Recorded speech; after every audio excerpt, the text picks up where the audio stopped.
Эрүүл мэндийн сайдаас энэ эмнэлгүүдийн бодис оронтойг шинжилж батлах уу? Тэгэхгүй л та түрүүн жилийн эцсээр нөгөө тэдний хэлсэн юго тоогоор нь бодис оронтой баталсан байна л да.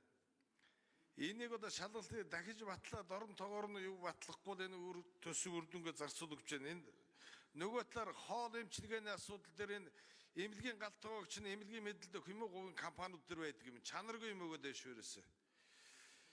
За зам тээврийн сайд байна нэг асуулт асуух гэсэн. Тэр цагаануур юу Дайнгийн момтын шиглэлийн замын хөрөнгө оруулагчдыг аймгийн өдөрлөгөд олцсон байна.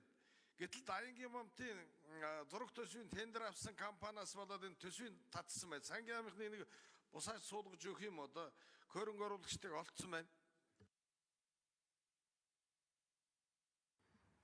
За. Мөнхсайхан сайд нэмж хариулъя. За түрүү хэлсэн бас манай салбарын санхүүжилтийн тогтолцоо маань өөрчлөгдөд одоо тэр эмнэлгүүд ямар бүтэц оронтойгоор ямар хэмжээний тусламж үйлчлэгийг үзүүлэх вэ гэдэг нь эмнэлгийн асуудал болцсон. Тэд нэр үнэхээр одоо ингээд шаардлагатай боловсон хүчнүүдээ авч ажиллуулах юм бол эмнэлгийн өөрсдийнх нь одоо хүсэл сонирхлын асуудал.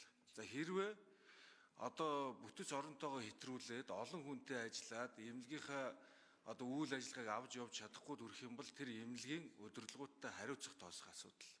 Эмнэлгийн удирдлагуудтай хариуцлага тооцох менежментийн багтаа хариуцлага тооцох асуудал бол аймагуудад аймгийн нэгдсэн эмнэлгүүд бүсийн онцлогын эмчилгээний төвүүдтэй бол эрүүл мэндийн яам шууд хариуцлага тооцох энэ боломжууд нь байгаа. Тэгэхээр бид нар цаашдаа бүтэц оронтойг баталдаг, эндээс тогтоож өгдөг энэ бүх зүйлийг яамнаас шийддэг энэ асуудлуудаас салаад байгаа шүү дээ. Яг энэтэй адилхан эмнэлгийн гал тогооны асуудлыг эмнэлэг л шийднэ. Эмнэлэг нь өөрөө түрээслэх юм уу, эмнэлэг нь өөрсдөө ажилуулах юм уу?